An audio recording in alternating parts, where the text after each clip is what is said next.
에베소서 두 번째 시간을 갖도록 하겠습니다. 오늘 범위는 1장 후반부네요.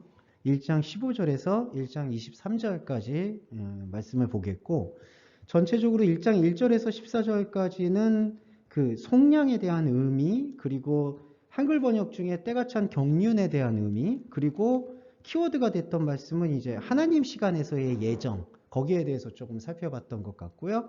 오늘 보실 후반부는 에베소서 후반부 1장 교회에 대한 이야기가 좀 등장을 합니다. 교회가 그의 몸이다라는 얘기, 그 이야기를 한번 오늘은 좀 더 집중적으로 살펴보도록 할게요. 제가 예배 끝나고 다 고생하셨다고 말씀드리는 게 진짜 고생을 하셔서 그래요.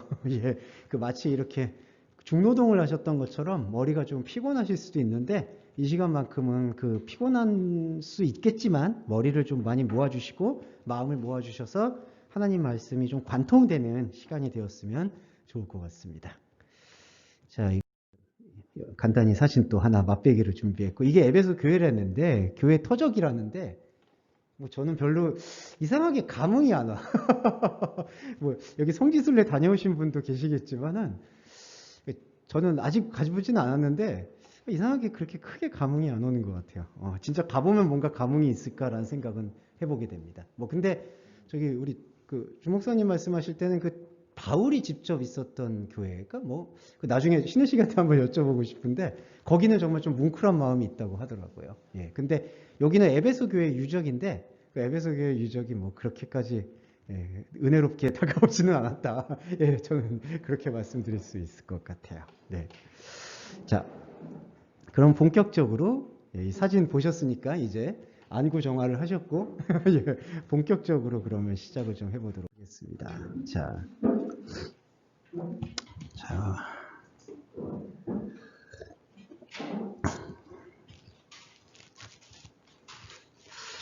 네. 자, 그럼 이제 본격적으로 다시 시작해 보겠습니다. 본문이에요. 1장 후반부입니다. 15절부터 들어갈게요. 자, 14절까지가 한 문단이었고 15절이 이제 두 번째 문단이 시작이 됩니다.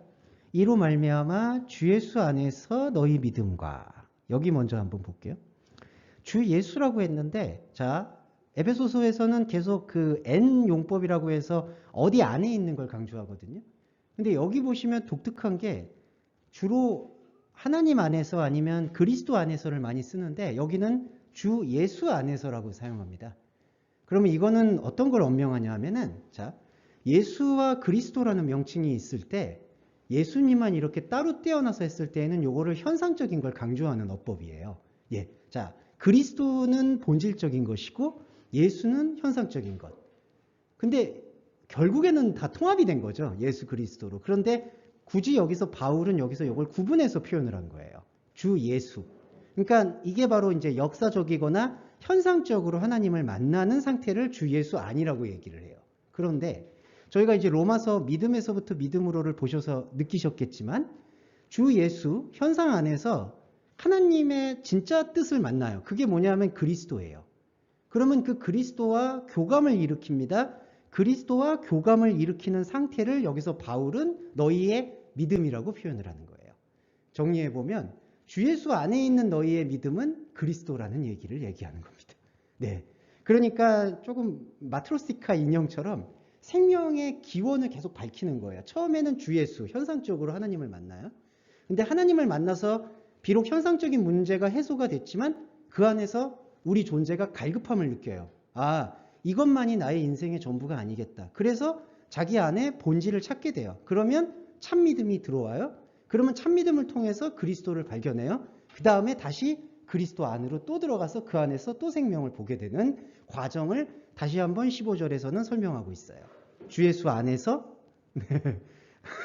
죄송해요. 이렇게 모녀의 관계가 이제는 좀 만남의 관계, 오랜만에 만나는, 벌써 손인사가 되게 예전엔 같이 계셨는데 뭐, 갑자기 이게 너무 아름다운 만남이라 제가 감동을 받았습니다. 자, 현상적으로 주님 안에서 예수 안에서 믿음을 발견해요. 그 믿음이 그리스도 안이 돼요.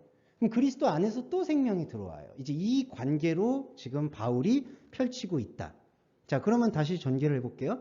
주 예수라는 현상적인 믿음 안에서 본질의 믿음인 너희 믿음이 드러나요. 그러면 이 믿음은 우리를 하나님에게 뭐라고 설명할 수 있냐 하면은 바로 하기오스, 성도라고 설명할 수가 있어요. 그러니까 현상적인 믿음인 주 예수 안에 본질을 감응한, 교감한 믿음이 드러났어요. 그게 너희 믿음이에요. 그 믿음은 바로 모든 성도가 되는 거예요. 그러면 성도는 뭐냐 하면은 성도의 의미는 여러분 계속 주입적으로 생각하시면 좋아요. 이 현상적인 것과 영적인 것을 구별하는 존재. 이게 성도라는 게 구별한다라는 뜻이거든요. 그래서 구별입니다. 그래서 이때 믿음인 예수 안에 있는 믿음이 바로 세상에서부터 하나님의 나라를 구별하는 성도의 역할을 하는 거예요. 그리고 이 성도를 향해서 하나님께서는 끊임없이 무엇을 공급하고 있느냐? 바로 아가페, 사랑을 공급하고 있다. 이렇게 생각하시면 좋겠습니다. 그러면 이때 공급하는 사랑은 바로 로고스의 역할과 동일해요. 말씀을. 그러니까 이렇게 정리할 수 있죠. 현상적으로 주님 안에 있는 우리 안에 믿음이 발견이 돼요. 이게 이제 첫째 믿음이 아니라 사실은 본질의 믿음, 둘째 믿음이라고 할 수 있죠. 그 둘째 믿음으로 인해서 비로소 하나님께 우리가 성도로서 인정을 받는다고 할 수가 있겠죠. 발견이 된다고 할 수 있죠. 그리고 성도로서 발견이 되고 있는 우리한테 하나님께서는 자신의 사랑을 계속해서 공급을 하는 겁니다. 그 공급을 바울이 나도 듣고라고 표현을 하는 거예요. 그러니까 들음이라는 게 지금 이거는 바울이 자신만 들었다라고 표현하지만 그게 아니라 이 하나님의 성도를 향한 말씀의 공급, 사랑의 공급을 들음이라고 표현을 하는 거예요. 그래서 여러분 이 들음이라는 단어의 의미를 깊이 들여다보면 순종이라는 뜻이 있는 거죠. 예, 그때 순종이라는 게 뭐냐 하면은 구약의 율법의 완성이에요. 그러니까 구약에서는 율법을 자기 행위로 완성하는 것을 순종이라고 생각했는데 그게 아니라 예수님께서는 말씀을 듣고 말씀에 참여하는 것을 순종이라고 얘기해서 구약을 다시 쓰신 거죠. 그러니까 이렇게 정리를 해보시면 좋을 것 같아요. 자, 바울이 나도 들었다. 이렇게 표현을 하고 있습니다. 자, 이렇게 이제 시작이 됐어요. 자, 여기서 워밍업이 된 거고, 그 다음에 이제 16절에서 이 표현이 나와요. 내가 기도할 때에 기억한다. 이건 직역을 해보면요. 에피톤 프로시콘 무. 나의 기도 위에. 자, 기도 위에라고 표현하는 게 뭐냐 하면은, 자, 바울의 기도가 있죠. 근데 이거는 소유격을 썼어요. 나의 기도. 근데 이 나의 기도라고 했을 때 이 기도가 어떤 걸까요? 프로시콘이 바울이 자기 행위로 했던 어떤 기도의 행위를 기도라고 얘기하는 게 아니라 바울이 말씀으로 소유되어진 생명을 기도라고 얘기할 수가 있는 거예요. 나의 기도. 그러니까 솔직히 그 기도는 바울이 열심을 내서 기도해서 쌓아 올린 기도의 탑이 아니라 내 안에 자리 잡고 함께하고 있는 생명, 말씀, 진리, 그거를 프로시콘이라고 할 수가 있는 거죠. 그래서 기도에서 여러분 발전이 되는 게 예배가 되죠. 프로시콘, 프로시코마이. 그래서 이 기도 위에 바울의 기도는 그러니까 하나님이 찾아와 주신 사랑의 말씀이죠. 그 말씀 위에 기억이라고 표현을 해요. 내가 기도할 때에 기억하겠다. 사본마다 좀 차이가 있어요. 알랜드 사본은 너희를 기억한다라고 되어 있고요. 그 다음에 표준역 사본에서는 너희라는 단어는 없어요. 그냥 기억하겠다라는 거 있어요. 그런데 그냥 기억한다라는 게 조금 더 의미에 맞는데 풀이를 해드리면 바울의 하나님 사랑에 대한 반응인 이 프로슈콘 기도 위에는 딱 하나만 새겨지는 게 있다는 거예요. 이 기억한다라는 게 문해이한 새긴다라는 뜻인데 무엇을 새기느냐? 계시록의 의미로 넘어가면은 이게 바로 그 조에 비블로스 생명책에 새겨지는 거예요. 그러니까 바울이 이 말씀을 통해서 일어나고 있는 기도의 모든 바탕 위에 하나님께서는 당신의 생각과 구원의 뜻, 곧 생명만을 문해이한 새겨넣겠다라는 거예요. 예. 그러니까 바울도 에베소 교회를 향해서 그리고 오늘날의 교회를 향해서 얘기해 줄 수 있는 부분이 딱 이거 하나라는 거예요. 그러니까 내가 기도할 때 너희들을 위해서 기도해 주겠다. 일단 이런 그 의미는 조금 내려놓으시는 게 좋고요. 그러니까 뭐 중보해 주겠다, 기도해 주겠다 이런 의미가 바울이 사용한 게 아니고요. 나는 하나님과 지금 주 예수 안에서의 본질의 믿음을 통해서 교감하기 시작했다. 그런데 이 교감하는 기도 위에는 오직 하나만이 새겨질 수밖에 없다. 내가 기도할 때 기억한다. 이렇게 생각을 한다고 보시면 되겠어요. 기억이라는 게 바로 문해이한 새긴다라는 뜻이니까. 그러면 이것이 이제 바울이 생각하는 그 말씀의 본질이거든요. 그러면서 그 본질을 바울은 지속할 것을 약속을 하는 거예요. 내가 기도할 때 기억하며 너희를 통하여 감사를 멈추지 않을 것이다. 감사는 뭐냐면요, 유카리토스, 좋은 만남을 뜻해요. 좋은 만남이라고 했을 때 그리스도인에게 유일한 좋은 만남은 하나님을 만나는 거예요. 그게 기쁨이기도 하고요. 그러니까 너희를 통하여 이루어지는 감사를 나는 멈추지 않을 것이다. 이때 너희는 두 가지 의미가 있는 게 바울 안에서 말씀으로 하나가 되어야 하는 바울 안에 있는 수많은 다른 나인과 동시에 바울이 지금 사역을 하고 있잖아요. 사도로서. 사역을 하고 있는 교회의 지체들을 얘기하고 있는 거예요. 근데 여러분 이게 말씀의 원리 속에서는 자동 원리로 연결된다고 보시면 돼요. 내가 내 안에 있는 하나님과 함께하지 못하고 있는 나에게 집중을 하면 할수록 본질적으로 나는 다른 사람들, 나와 함께하고 있는 가족에서부터 시작해서 나와 또 관계 맺고 있는 사람들에게로 그 영역이 넘어가게 돼요. 우리가 의도적으로 의도하지 않더라도 그거는 말씀이 그 역할을 하시니까 여기서 너희라는 거는 바울 안에 있는 자기 자신, 또 하나는 바울과 관계 맺고 있는 당시에는 에베소 교회가 되겠고 소아시아 교회가 됩니다. 근데 그 교회를 향해서 중요한 건 이 기억한다라는 기도의 위에 새기는 하나님의 생명에 대한 만남을 멈추지 않을 것이다. 그러니까 이게 어떤 일회적인 행동이 아니라 우리가 밥을 먹듯이 계속되는 행동이라는 것을 강조하는 거예요. 감사하기를 멈추지 않는다라는 것은 반대로 얘기하면, 풀어서 얘기하면 하나님을 만나는 그 만남의 기회와 자리를 나는 멈추지 않을 것이다. 그리고 실제로 바울은 그 약속을 자기가 자기 의지로 지킨 게 아니라 말씀이 지켜냈죠. 이른바 순교하기 전까지 바울은 계속해서 뭔가를 썼고 뭔가를 나눴어요. 그 뭔가가 복음이죠. 그러니까 그 복음의 의미와 본질을 계속해서 환기시켰다.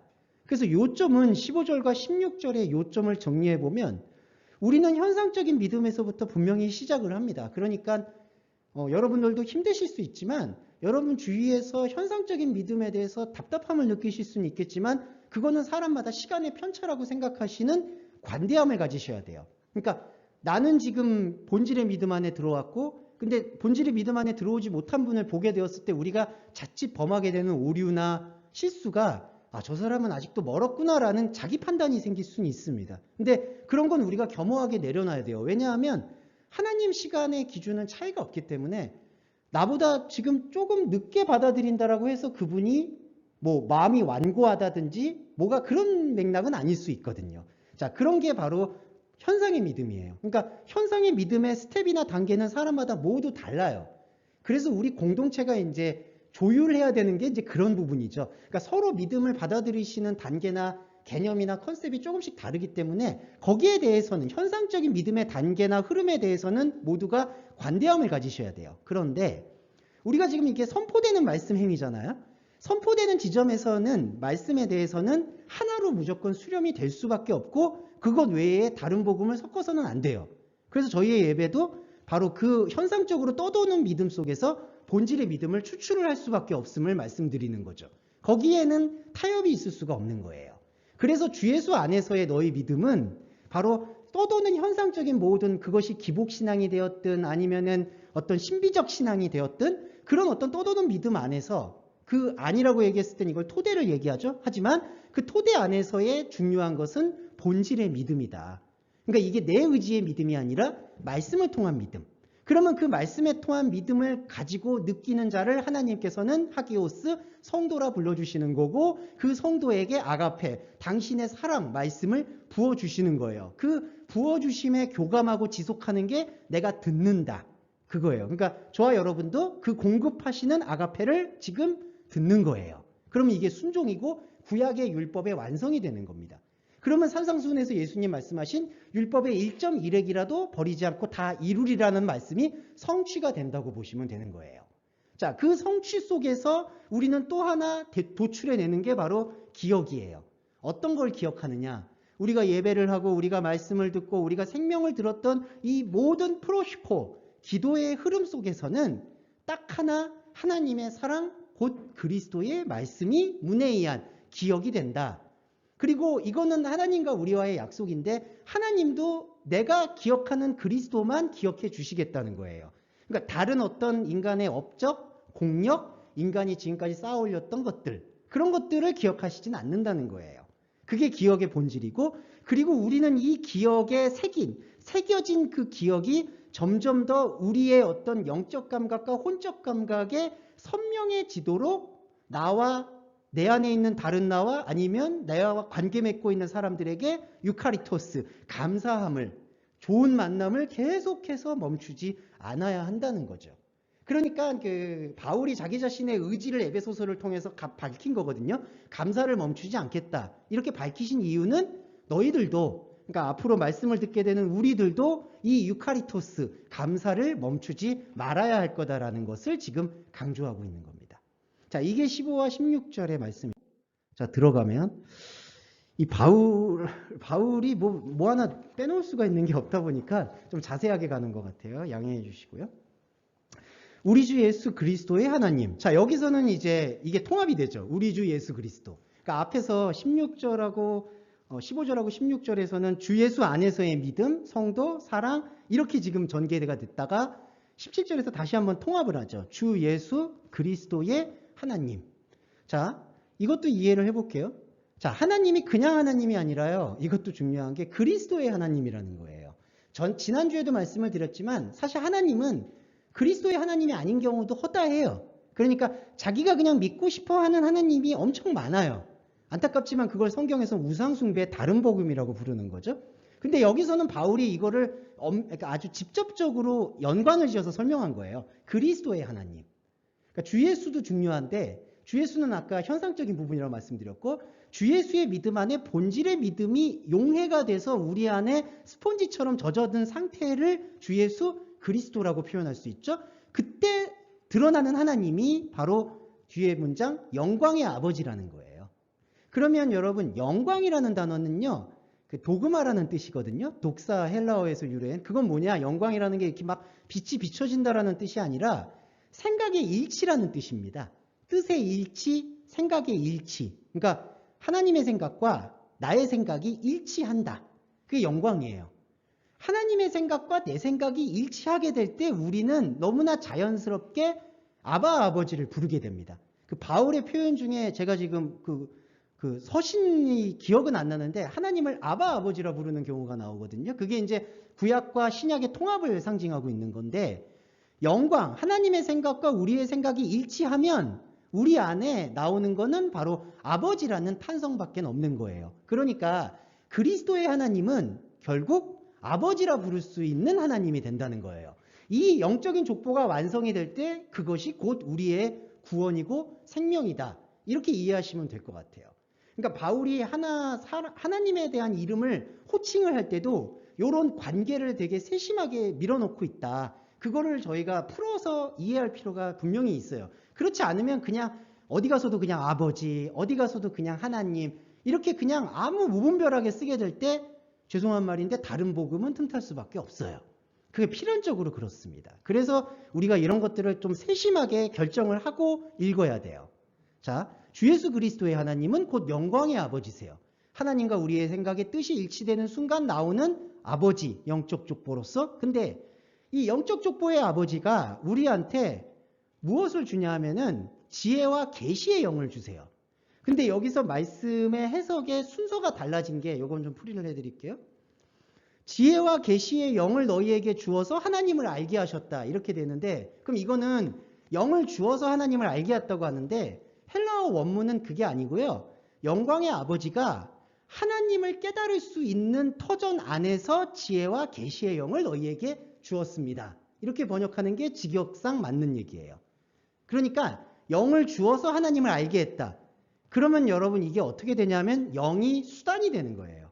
그러니까 어떤 사람은 높은 영을 받고 어떤 사람은 저급한 영을 받고 이제 이런 차별이 생기는 거예요.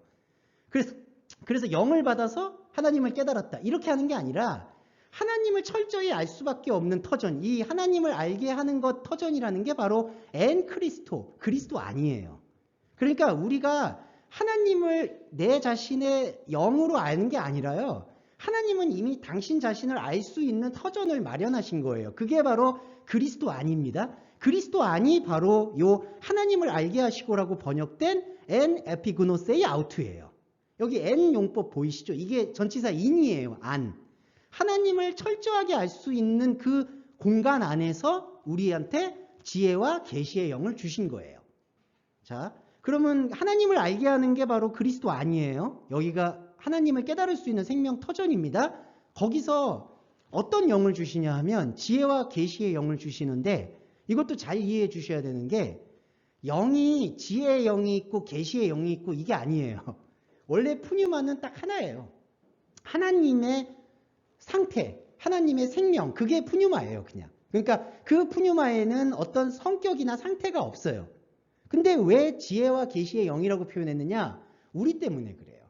하나님의 영은 그렇게 이름 붙여질 이유도 없습니다. 그런데 우리가 하나님을 영으로 이해할 수 있기 위해서 지혜와 계시라는 표현을 쓰신 거고, 지혜와 계시는 성격이 완전히 달라요. 이걸 이해가 필요한데, 지혜는 인간이 갖고 있는 수단으로서 지정이라고 표현을 하죠. 그거를 혼적 활동이라고 얘기하는데, 혼적 활동에서 필요할 수 있는 가장 최상의 도구가 소피아, 지혜예요. 그러니까 사람의 말, 사람의 생각, 사람의 감정을 동원해서 하나님을 알고자 하는 여러 가지 기술력을 소피아라고 불러요. 근데 계시는 성격이 완전히 달라요. 계시는 하나님께서 생명의 일방적인 은혜로 열어주시는 하나님의 주권성을 뜻해요. 그러니까 지혜와 계시의 영이라는 거는 우리한테 먼저 지혜를 허락을 하시는 거죠. 그러니까 우리가 지금 이러한 어떤 시간을 통해서 여러분의 움직임, 노력, 공력, 그리고 머리를 사용하는 것, 단어를 알고 이해하려는 것, 이런 것들이 바로 소피아예요. 지혜. 그리고 여러분 이 성경의 표면적인 말도 다 소피아로 쓰인 거예요. 그런데 이 소피아를 써서 인간의 어떤 노력과 지적인 것들을 동원을 해서 하나님을 마주하려고 하는 그 순간 바로 아포칼립시스, 계시가 나타난다는 거죠. 그러면 계시를 통해서 바울은 무엇을 고백했냐 하면, 첫 번째로 내가 아는 모든 지식을 배설물로 여긴 것이고, 두 번째로 그리스도와 함께 그리스도의 생명을 깨닫게 되는 영적인 깨달음으로 차원이 이동되었다라는 걸 고백하게 된 거예요. 그게 계시예요. 근데 지금 보시면 영광의 아버지가 계시의 영만 주신 게 아니고 지혜의 영도 함께 주셨다라는 게 중요하죠. 그러니까 우리가 자칫 잘못하게 될 때 이 지혜의 영역을 그냥 빼놓게 되면 자기는 계시라고 생각하는데 그게 계시가 아니라 짐승의 영이 되는 거예요. 영은 짐승의 영이 아닌데요. 자기가 가질 수 있어야 되는 영적인 그 의무와 흐름을 다 짐승에게 헌납하는 상태를 짐승의 영 혹은 귀신의 영이라고 표현을 하는 거예요. 그러니까 어떤 분들 많이 오해를 하시는데, 귀신을 영으로 생각하시는 분이 있는데 귀신은 영이 아닙니다. 귀신은 그냥 혼적 차원의 초자연적인 흐름이라고 보시면 돼요. 네. 왜냐하면 여러분 혼적 차원에서 우리가 현상적으로 이해할 수 없는 일들도 수많은 일들 나오잖아요. 뭐 UFO가 나온다든지 뭘 나온다든지, 그러니까 현상적으로나 과학적으로 증명할 수 없는 수많은 일도 많아요. 근데 사람들이 이해하기로는 그런 초자연적인 것들을 모두 다 슈퍼내추럴, 그러니까 영적이고 초월적인 걸로 이렇게 생각을 하는데 그렇지 않아요. 성경에서 말하는 영은 하나님의 속성을 뜻하는 거예요. 그것 외에는 영이 아니에요. 그런데 여기서 말하고 있는 그 지혜를 빼고 내가 계시를 받았다라고 했을 때에는, 그때는 영에 대한 이해를 갖는 게 아니라 자기한테 지금까지 학습되었던 혼에 대한 이해로 하나님을 오해하게 된다는 거예요. 그래서 영광의 아버지라고 언급된 하나님은 지혜와 계시의 영으로서 우리에게 계속되는 예배의 껍질을 벗기는 행동을 통해서 참예배자로서 계시의 본질을 이해할 수 있도록 열어주신다는 거죠. 그러니까 이게 바로 영적 순환이고, 그렇게 되면 될수록 바로 하나님을 알게 되는, 하나님을 깨닫게 되는 그 영역이 내 안에서 점점 확장이 되는 거예요. 이게 바로 천국을 침노하는 자의 것이라는 영적 확장이라고 보셔야 되고, 여러분과 제가 왜 인생을 사느냐라고 물어본다라면 바로 이 생명의 목적 때문에 산다라고 얘기할 수밖에 없어야 되는 거죠. 그러니까 영적 확장이 일어나죠. 영적 확장이 일어나면 18절에 이게 드러나요. 너희의 마음의 눈이 선명해진다. 이 마음이라는 게요, 이 단어가 그냥 카르디아가 쓰인 게 아니라요, 디아노이아스가 쓰였는데 그게 무슨 뜻이냐면 좀 풀어드릴게요. 그냥 마음이 이게 그냥 마음가짐을 뜻하는 마음이 아니라요. 이때 디아노이아라는 거는 내가 가지고 있는 모든 행동의 이유들, 이렇게 생각하시면 돼요. 그러니까 디아노이아라는 게 행동들이거든요. 밥을 먹고 사람을 만나고 사업을 하고 일을 하고 생각을 하고 공부를 하고, 자, 노에아예요, 이게. 근데 디아는 뭐냐면 그걸 관통한다는 뜻이에요. 그럼 그게 무슨 뜻이냐면은 내가 먹고 마시고 일하는 모든 이 충동, 행동, 경향의 중심, 거기에 눈이 있어요. 그러니까 그 마음의 눈이라는 게 그 내가 하는 모든 먹고 마시는 행동의 중심에 눈이 있는 거예요. 이 눈이 밝아진다? 그게 뭘까요? 바로 내가 가지고 있는 생명의 원형에 대해서 눈을 뜨는 거예요. 그게 여러분 지난 시간에 말씀드렸던 생명나무를 먹는 행위, 곧 원행함, 프로토포이에마의 단계에 진입을 한다는 거예요. 그러니까 바울이 그 인식을 깨달은 거죠. 아, 지혜와 계시의 영을 통해서 그리스도의 하나님 영광의 아버지를 내가 점점 깊이 알게 되면 내 안에서 하나님을 에피그노시스, 철저하게 깨닫는 은혜의 흐름이 확장이 되면 내가 먹고 마시는 모든 일상적이고 모든 어떤 말하고 생각하고 감정을 부리는 행동들의 원천에 있는 눈이 열리는구나. 그럼 이 눈은 누굴 볼까요? 그리스도를 봐요. 그래서 여기 보시면 마음의 눈을 밝히사 부르심의 소망, 기업의 영광의 풍성함이 무엇인지를 알게 한다고 하세요. 부르심은 하나님이 부르시고요. 소망은 그리스도예요. 그러니까 하나님이 우리를 불러내시는 궁극의 이유는 그리스도를 우리 안에서 보기 위함이에요. 그러니까 하나님의 우리를 향한 자기 만족의 절정은 우리 안에 그리스도를 보시기 위함이라는 거죠. 그래서 부르심의 소망은 바로 그 엘피스는 그리스도고, 기업의 영광의 풍성함도 설명을 드릴게요. 이때 기업이 상속분이에요. 클레로미아스.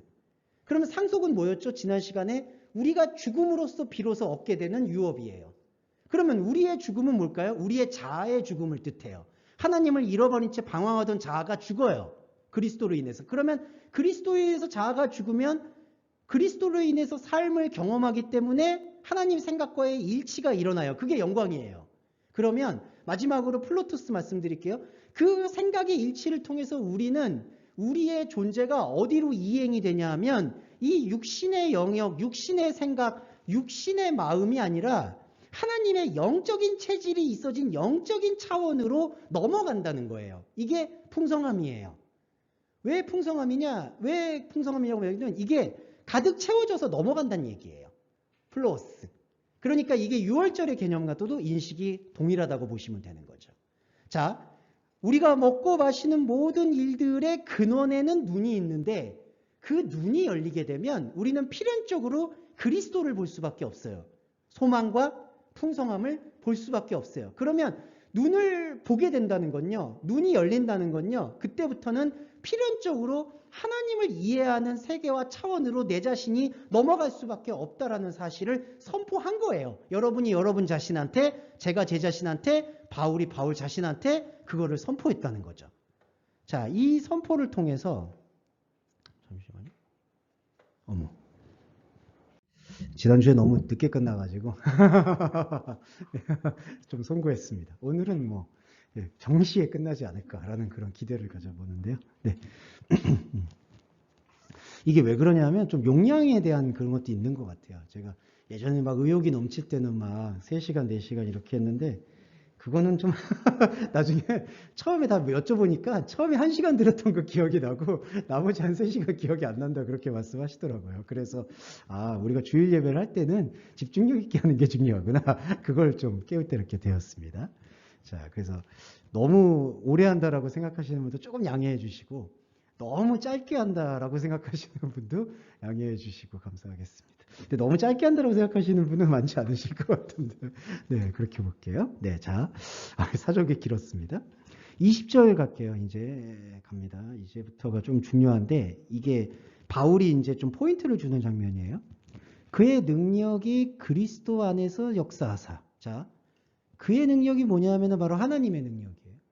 하나님의 능력이 그리스도 안에서 역사한다. 자, 아까 역사가 뭐였죠? 그리스도에 대한 일관된 진술이에요. 근데 그 일관된 진술조차 그리스도 안에서 이루어져야 된다는 거죠. 그러니까 이게 참 어렵지만 중요한 게 우리는 말씀 안에서 말씀을 봐야 돼요. 그러니까 말씀 밖에서 말씀을 판단하는 존재가 아니라 말씀 안에서 말씀을 받게 되는 그 존재가 돼야 돼요. 이게 왜 중요하냐 하면은 말씀 밖에서 말씀을 본다는 게 뭐냐면요. 말씀의 적용이에요. 되게 모순적인데 이 말씀이 나한테 어떻게 적용되었다. 우리 여러분 간증하거나 하시면 그런 거 많이 들어보셨잖아요. 오늘 내가 큐티를 하고 이 말씀을 들었더니 이 말씀이 나한테 어떻게 역사했다. 근데 죄송한데 그거는 말씀 안에서 말씀을 풀이한 게 아니라 말씀 밖에서 나의 삶에 도움이 되는 것으로 말씀을 판단한 거예요. 예. 그러니까 여러분 그런 맥락에서는 그리스도 안에서 역사한 믿음이 아닌 거예요. 그럼 그 믿음은 뭐였냐? 정리해드리면 바울의 정리처럼 그게 초기 믿음이라는 거예요. 주 예수 안에서 벌어지는. 그러니까 이런 어떤 원리와 단계를 우리가 자세하게 이해를 해야지 안 그러면은 야, 저 말씀도 좋고 이 말씀도 좋고 뭐 이렇게 통합을 못하면은 이게 아주 헷갈려지게 되고 안 좋게 돼요. 그래서 여기 보시면 그리스도 안에서 역사하는 것은 말씀 안에서 말씀을 보는 건데 말씀 안에서 말씀을 보게 할 때 하나님은 비로소 그의 능력을 dynamis, 능력을 발휘할 수가 있는 거예요. 그러니까 하나님이 당신의 뜻을 어떻게든지 일으키려면 하나님이 당신 자신을 표현을 하려면 그리스도 안에서 일관되게 그리스도만을 느낄 수 있는 존재가 나와야 돼요. 그러니까 하나님도 되게 힘든 거죠, 솔직히. 이런 사람을 찾아다녀야 되니까. 근데 저와 여러분이 감히 말씀드리면 이런 이해를 폭을 가지시면 말씀 안에서 말씀만 보고자 하는 의지에 눈을 뜨고 있으면 아까 마음 눈이 밝혀진 거고 그 마음 눈이 밝혀졌을 때 하나님은 당신의 dynamis, 능력을 가동시키기 시작하는 거예요. 그러니까 하나님은 항상 가동을 시켰지만 우리가 거기에 대해서 전혀 퍼즐을 맞추지 못하면 이 하나님의 능력은 겉도는다. 이거를 유념하시면 좋겠어요. 그래서 하나님이 바로 우리 안에서 말씀으로 가동을 시켜요. 생명을. 그럼 어떻게 되냐면요. 죽은 자들 가운데서 살리신다라고 해요. 근데 이거는 좀 자세하게 얘기를 드리고 싶은데 아이고 이거 넘어가 버렸다. 죄송해요. 이거 잠깐 염두에 두시고 제가 잘못 눌러서 넘어간 거예요. 이걸로 지금 보시는 게 아니라 20절 아직 말씀 덜 드렸으니까 이거 더 드리고 갈게요. 죽은 자들 가운데서 살리셨다라고 얘기하는 게 다 죽은 사람들이 있는데 살렸다는 얘기만이 아니라요. 죽음의 전제, 그러니까 죽음의 기초를 갖고 있던 사람을 생명의 기초로 아예 바꿔버렸다는 얘기가 죽은 자 가운데서의 살리셨다는 얘기의 본질이에요. 그러니까 이게 어떻게 보시냐면 저와 여러분들이 다 죽어 있어요. 근데 하나님이 능력으로 역사하셔서 만약에 임성도님을 그냥 살려냈어. 이렇게 됐을 때에는 이게 그리스도 안의 믿음이 아니라 그리스도 밖의 믿음으로 추락할 가능성이 농후한 거예요. 왜 그럴까요? 나만 살아났네? 저 사람들 다 죽었네? 그러니까 여러분 이게 하나님 예정 방식에 대한 우리의 감흥과 이해하고도 맞지가 않는 게 나는 살았네? 저 사람들 죽었네. 이게 구원론의 패착이에요. 그러니까 구원을 느꼈다, 생명을 느꼈다라는 건요. 죽은 사람들이나 죽은 탄이 아예 안 보이고 하나님과 함께 살아있는 생명만 보이는 게 죽은 자 가운데서 살아난 사람들의 생명이라는 거죠. 이게 항상 회자가 되는 게 요한복음 마지막에 죽은 사람들은 죽은 자들이 장사 지내게 하라는 게 너희들이 죽은 사람들 안에서 다시 살아났음을 입증하거나 즐거워하지 말라는 뜻이에요. 그건 여러분 나사로 살릴 때도 나와요. 이거는 사람들에게 보이기 위한 게 아니라 하나님 뜻을 드러내기 위한 거다. 그럼 나사로가 예수님이 볼 때 육신이 살아난 게 관심이 있을까요? 관심 없어요, 솔직히. 나사로라고 일컬어지는 나사로를 생각하고 있었던 그때 마리아와 마르다 사람들에게 복음의 본질, 부활이 뭔가를 알려주시는 거예요. 그러니까 여러분 말씀의 말씀을 읽게 하는 게 이런 관점이라는 거죠. 그러니까 이게 바로 죽은 자 가운데서 살아나는 거예요. 그러니까 죽은 자 가운데서 살아났다라는 거는 내가 죽은 가운데서 살아났다라는 어떤 우월감을 입증하려고 쓰는 게 아니라 아예 죽음이 안 보이는 상태.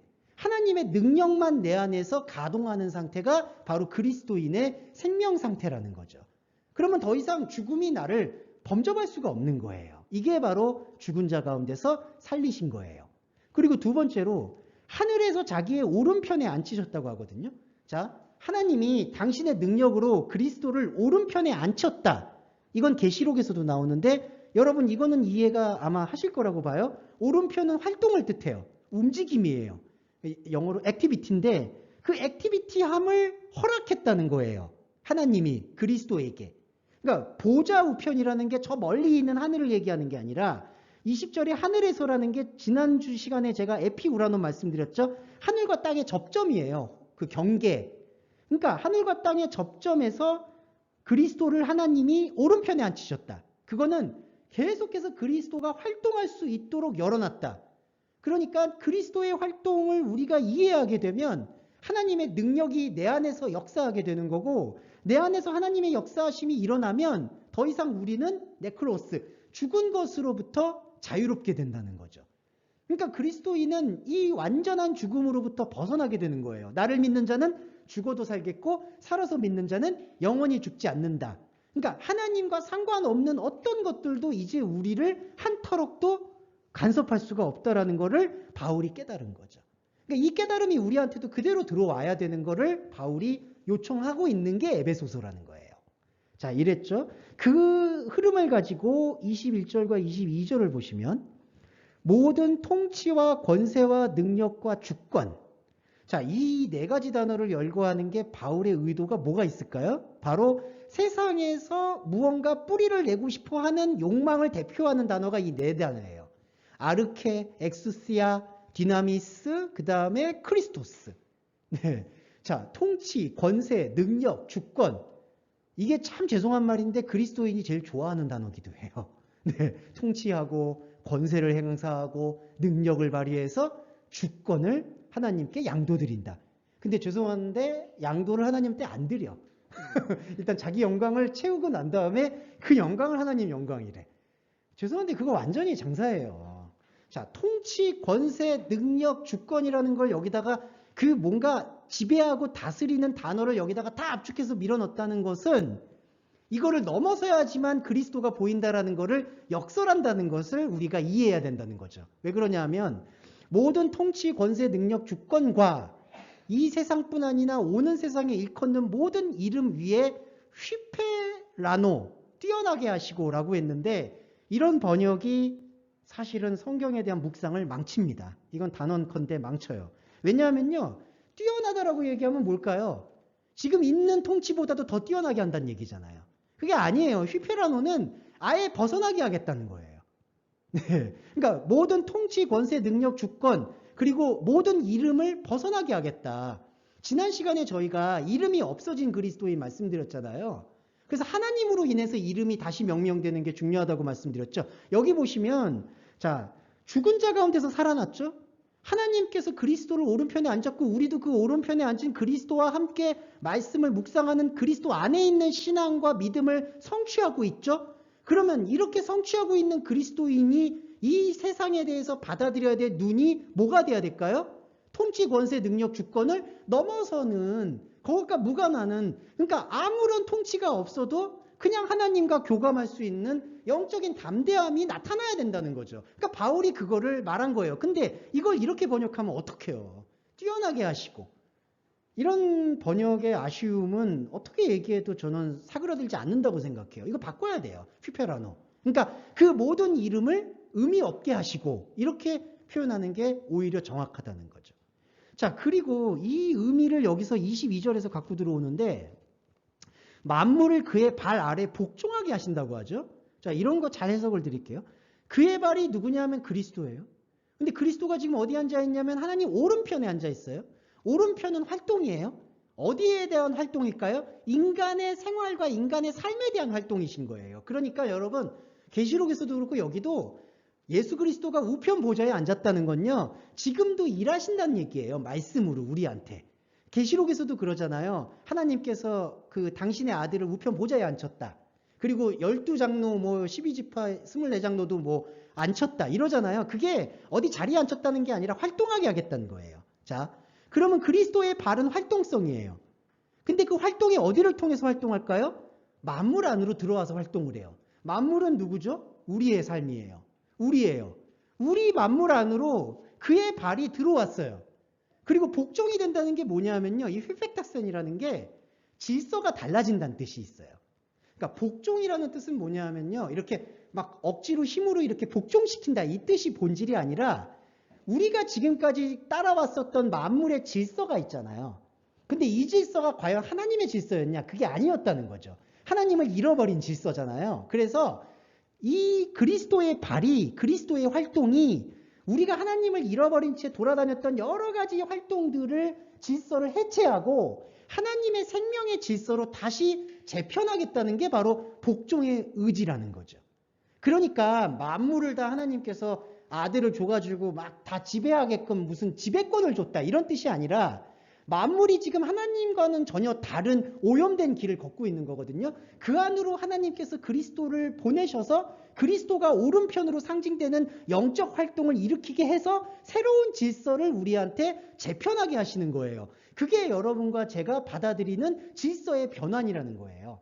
자꾸 뭐 미래학자들이나 뭐 이런 게 무슨 축이 변한다, 세계가 변한다 이렇게 얘기하는데 그런 게 말씀이 갖고 있는 것에 사실은 다들 모델이고 파편이에요. 진짜 세계가 변하려면 우리 안에 하나님의 그리스도가 들어오셔서 버리시는 이 질서의 재편, 이 질서의 재편을 두려워하지 않고 받아들이는 영적인 눈뜸이 필요하다는 거죠. 그래서 우리가 말씀 예배를 계속 해야 되는 이유는, 필연적인 이유는 이 질서가 변할 때 이 질서가 변하는 것에 대해서 기꺼이 수용할 수 있으려면 말씀에 대한 충만함이 우리 안에 있어야 돼요. 이거는 절대적인 거예요. 그게 없으면 다시 우리의 눈과 귀는 예전의 질서를 돌아갈 수밖에 없어요. 제일 안타까운 건 예전의 질서로 돌아가면 모르겠는데 예전의 질서로 돌아갔다라고 자신이 인정하기가 쪽팔리니까 그게 하나님의 통치와 권세와 능력과 주권이라고 합리화를 시키는 거예요. 그게 다른 복음이에요.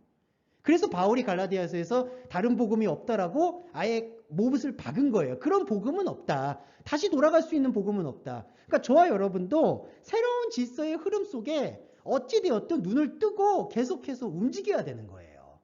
예, 그게 발 아래 복종하게 하신 거예요.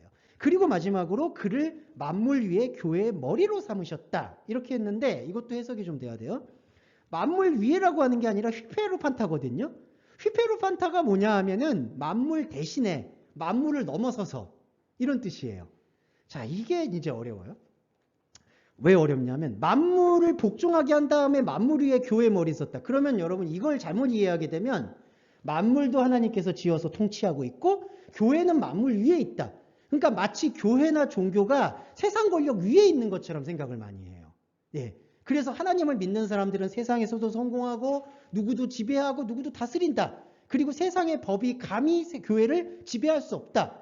이런 논리가 교회 헌법에 낱낱이 묻어 있어요. 여러분 교회 헌법 보시면 기가 막혀요. 나중에 보면 뭐 목사가 무슨 잘못을 해도 그걸 치리하지 아니한다. 장로는 항존직이다. 죽을 때까지 장로님이 된다. 뭐 말도 안 되는 얘기가 적혀 있어요. 근데 그런 말씀의 근거가 이런 것 때문에 그래요. 만물 위에 교회. 근데 그게 아니라요. 만물을 대신해서 아니면 만물과 상관없이. 그러면 교회는 뭐냐면요. 이 만물과 상관없는 거예요. 그러면 만물과 상관이 없다는 얘기는 뭘까요? 아까 질서가 재편되잖아요. 그래서 우리가 마치 껍질을 벗듯이 이 보여지는 세계를 만물로 붙잡았잖아요. 근데 하나님 말씀이 오셔서 활동을 해요. 그러면 이 보여지는 껍데기가 다 흩어져요, 여러분.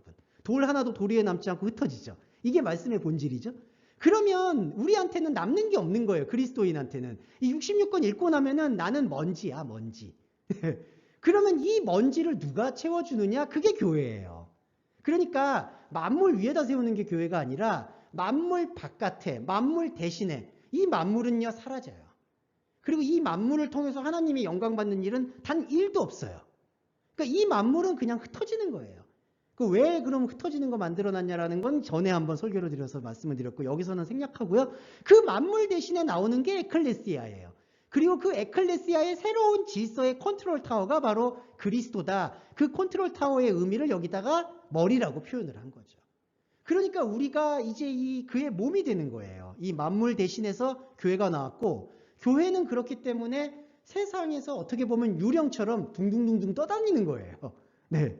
그리고 그거를 우리가 기꺼이 이해할 수 있어야 된다는 거죠. 아, 예수님도 사역 중에 내가 머리 둘 곳이 없다. 이게 그냥 신세한탄하신 게 아니라 진짜 머리 둘 게 없어요. 그리고 요한복음에서 인자는 필연적으로 들려야 한다.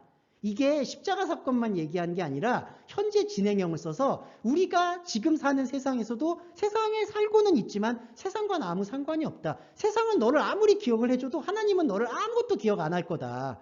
이거를 계속 무장을 해야 돼요, 솔직히. 안 그러면 인간은 본성처럼 세상에 뿌리내리는 통치, 권세, 능력, 주권에 진짜 혹독하게 철저하게 길들여졌기 때문에 한 트럭도 못 벗어나요. 그러니까 말씀의 위강이 우리 안으로 완전히 파헤쳐서 이거를 헤집어 놔야지 새로운 질서인 교회의 머리를 비로소 볼 수 있는 거지, 그런 자세와 태도 없이 이런 어떤 교회를 그냥 만물 위에다 세워놨다, 이런 아니한 해석과 번역은 우리를 사실은 회방할 수가 있다는 거죠. 그래서 이제 마지막 구절에 이게 등장합니다. 이게 바울이 말하는 교회론인데, 교회는 바로 그의 몸이다. 그러면 아까 머리가 그리스도였잖아요. 그 그리스도는 사실은 만물을 자꾸 지워내는 거예요. 그러니까 우리는 바벨탑처럼 만물에다가 뭔가 이거 하나님 거예요, 하나님이에요. 근데 그리스도는 와가지고 자꾸 버려. 그러니까 우리는 자꾸 갖고 들어와. 이런 거 연상되시죠? 부모님이나 자녀는 뭔가 사갖고 들어와. 근데 아들이나 뭐 사람들, 이거 왜 자꾸 짐되게 버려. 그럼 그걸 왜 버리냐고 막 싸워. 이거예요, 우리 안의 영적 전쟁이. 근데 바로 이 교회를 이해하게 되면, 만물은 흩어지는 거구나, 만물은 사라지는 신기루구나, 그걸 느끼게 되면 그걸로 허무주의가 오는 게 아니라, 그렇게 사라지고 나는 자리에 동시에 에클레시아가 있구나. 그 에클레시아 교회의 본질의 컨트롤 타워는 그리스도고, 우리는 그 그리스도의 새로운 질서에 눈을 뜨고 걸어갈 수밖에 없는 몸이구나. 그러면 여러분, 이게 중요한 게 뭐냐 하면, 이게 제가 이제 하나님의 그 자기 투신이라고 말씀을 드렸던 게, 자, 머리하고 몸을 사람들이 얘기할 때 머리를 중요하게 보는데 그렇지가 않아요. 원래는 몸이 중요해요. 우리가 심장과 머리를 예를 들 때에도 이게 다 뇌과학자분들과 흉부외과 사람들의 차이인데, 심장이 중요하냐 뇌가 중요하냐. 근데 뇌가 중요한 게 아니라 심장이 더 중요하다고 얘기하더라고요. 머리도. 왜냐하면 뇌의 활동도 결국에는 심장의 활동을 통해서 신호를 받아야지 뇌가 움직이는 거니까. 그러니까 이것도 교회론에 대해서 사람은 오해하시는 게, 그리스도를 중요하다고 보는데 그리스도가 중요한 게 아니라 그리스도를 받아들이고 그의 생명의 그 컨트롤과 질서를 내 안에서 심장을 펌프질할 수 있도록 하는 게 소마, 몸이라는 거예요. 이게 말씀이에요. 말씀의 몸. 그러니까 우리가 얼마나 중요하냐, 하나님한테는 우리가 얼마나 중요하냐면은 여러분 자신이 심장이 뛰어야지 그 머리도 움직일 수가 있는 거예요. 하나님은 절대로 혼자 하지는 못해요. 하나님도 약속의 하나님이기 때문에. 약속이라는 게 상호 체결이잖아요. 우리의 몸이 뛰어야 돼요. 우리의 몸이 뛸 수 있는 게 뭘까요? 바로 말씀이 육신이 돼서 십자가 사건을 통해서 우리가 유일하게 그리스도를 이해할 수 있는 그 다림줄이 생기잖아요. 그것을 이해하고 교감하는 예배체가 바로 소마예요. 이 소마가 뛸 때 하나님은 그리스도를 보내셔서 갈 바를 알지 못한 우리에게 계속해서 영적인 지평, 말씀을 깊이 볼 수 있는 눈을 열어주시는 거예요. 이게 교회의 중요함입니다. 그래서 여러분 하나하나가 정말 중요해요. 안타깝지만 말씀의 진리를 깨닫고 거기를 지속하려고 하는 분들은 갈수록 줄어듭니다. 이상한 게 아닐 수도 있겠죠. 근데 갈수록 뭐 별로 관심이 없어. 죄송한데 뭐 읽으려고도 하지도 않고 뭐 하지도 않아. 그러니까 자꾸 이제 저도 약간 함정에 빠지는 게, 이렇게 하니까 뭔가 다르게 어떻게 섞어야 되나, 뭐 이렇게 뭐 글쓰기를 해야, 막 이런 게 마치 유혹처럼 들어오는데, 그게 아니라 지속해야 돼요. 이게 결론은 하나예요. 근데 결론은 똑같은데, 여러분 그렇다고 밥 안 먹나요? 결론 똑같다고 밥 안 먹는 거 아니잖아요. 매번 또 다르잖아요. 그게 바로 몸의 이론이다라고 보시면 되겠고, 마지막 단어만 말씀드리고 마무리할게요. 이거 약간 복잡한데, 만물 안에서 만물을 충만하게 하시는 이가 바로 하나님이신데, 만물은 뭐죠? 우리예요. 근데 우리 안의 만물, 이게 뭘까요? 그리스도와 연합된 몸이에요. 만물 안의 만물이죠. 근데 그 만물 안의 만물은 뭐냐면, 이 만물은 껍데기고 이 만물 안에 만물이 있어요. 이게 바로 그리스도가 머리가 되고 우리가 몸이 된 거예요. 이 바울이 잘 쓰는 거예요. 이거 잘 기억하셔야 돼요. 만물 안에 만물. 이게 그리스도의 몸된 교회예요. 이 교회를 충만하게 하신다고 해요. 하나님이. 왜 충만하게 하죠? 이 충만이라는 게 아까 플레로마, 넘어가게 한다는 거예요. 풍성하게 한다. 어디로 넘어가게 하냐? 우리가 뿌리 내리고 있는 땅의 차원에서 하나님과 교감할 수 있는 하늘의 차원으로 자꾸 플레로마, 넘치게 하시는 거예요. 그래서 만물 안에 만물을 충만하게 하시는 하나님의 충만함이다. 교회는. 그럼 하나님의 충만함이 뭘까요? 바로 나예요, 나. 이 충만체가 여러분이에요. 그러니까 여러분이 충만체가 되는 거예요. 이게 하나님의 섭리예요. 예. 그러니까 교회는 그의 몸이니, 그리스도의 몸이니, 만물 안에서 만물. 이 만물은 우리 껍데기, 그 다음에 만물은 우리의 본질. 이 본질을 하나님의 차원으로 점점 일으켜낼 수 있는, 점점 넘어가게 할 수 있는 바로 그 충만체가 교회다. 그게 저와 여러분 안에 장착이 돼 있다는 거죠. 예. 그리고 이 장착이 돼 있다라는 것을 하나님의 깨달음 안에서 깨닫게 되면 이게 예정이에요. 왜냐하면 이게 왜 예정이냐면 이제 우리 시간의 예정을 넘어서니까. 아, 이거는 하나님의 시간 속에서, 하나님의 창조 시간 속에서 예정된 것이었구나. 이거를 깨닫게 되면은 우리가 우리 시간의 굴레와 시간의 억압에 더 이상 노예가 되지 않아도 되는 거죠. 시간의 노예는 엄청나요. 저와 여러분이 한번 잘 생각을 해보면 우리 인생을 다 갉아먹는 거는 과거의 어떤 고통이에요. 어떻게 보면. 그리고 어떻게 하면 미래를 잘 살지? 제일 우스운 얘기가 뭘까요? 젊었을 때 노후를 대비해라. 예. 이거 우스운 얘기예요. 그러니까 뭐 그냥 욜로족처럼 놀란 얘기가 아니고 노후라는 게 아직 오지도 않았는데 그 미래를 대비하려고 지금을 소비하죠. 그리고 그 미래를 대비하기 위해서 지금을 과거의 실수를 반복하지 않으려고 또 발버둥치죠. 그러니까 현재가 없어, 현재가. 그냥 과거에서 미래로 넘어가는 것 외에는 인간이 그만큼 시간에 길들여져 있고 하나님의 말씀조차 그 시간의 관을 가지고 그 시간의 눈을 가지고 해석을 해버리니까 이거의 이해가 안 된다라고 저는 말할 수밖에 없는 것 같아요. 예. 그래서 오늘은 에베소서 마지막 후반부에 이 교회론에 대한 이야기를 정리해서 말씀을 드렸습니다. 네, 이렇게 말씀 끝냈고요. 네, 기도하시고 주기도문으로 함께 하심으로 오늘 예배는 마무리하겠습니다. 사랑의 주님, 당신의 나라가 임하시고 당신의 말씀이 우리 안에서 몸을 일으켜서 그것을 에클레시아, 교회로 불러주심을 감사합니다. 주님께서는 약속을 통해서 교회인 우리를 결코 버릴 수 없음을, 그리고 관계를 끊을 수 없음을 선포하셨습니다. 이 말씀의 위대함을 가지고 하나님과 우리 안에서 끊어질 수 없는 생명의 관계를 선포하며 매일을 살아갈 수 있게 되기를 간절히 소원합니다. 하지만 우리 동서말씀교회 교우 여러분들, 여전히 세상의 시간 속에서의 풍상과 압력은 우리를 편안하게 하지 못하는 것 같습니다. 부대끼게 하고 있습니다. 그러나 주님, 생명 가운데에서, 말씀 가운데에서 관계의 어려움, 경제적 어려움, 그리고 육체의 어려움을 주님의 말씀 안에서 해소할 수 있도록 배려해 주시고 인도해 주시기를 바랍니다. 믿음의 깊은 단계를 들어가기 위해서 우리 안으로 역사하시는 하나님의 말씀에 더 귀를 기울일 수 있도록 허락해 주시기를 간절히 바라며 예수 그리스도의 이름으로 기도드립니다. 아멘. 네,